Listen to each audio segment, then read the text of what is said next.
नमस्कार मंडळी, जशी मराठवाडीची भाषा चरचरीत असते ना, तशीच एक चरचरीत रेसिपी मी तुमच्यासाठी घेऊन आलेले. 5-6 हिरव्या मिरच्या, 5-6 लसणाच्या पाकळ्या, थोडेसे शेंगदाणे बारीक पेस्ट करून घेतले. त्यानंतर कढई गरम केली, त्यात तेल घातलं, भरपूर सारे जिरे घातले, त्यानंतर बारीक केलेली पेस्ट घातली.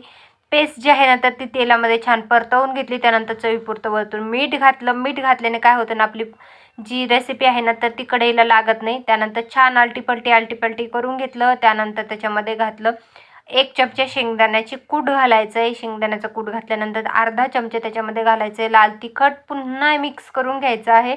आणि असेल तुमच्याकडं तर अर्धा चमचा जे आहे ना तर दही घालायचं आहे. आणि अतिशय छान असं परतवून घ्यायचं आहे. खूप कुरकुरीत झालं की लगेच आपल्याला गॅस जो आहे ना तो बंद करायचा आहे. कशासोबत आहे का, पराठ्यासोबत खा, भाकरीसोबत खा, बेसन भाकर असेल त्याच्यासोबत खा, चपातीसोबत, कशासोबतही खा, अतिशय उत्तम लागते. एकदा नक्की बनवून पाहा. आवडलं तर लाईक करा. झणझणीत मिरचीचा ठेचा.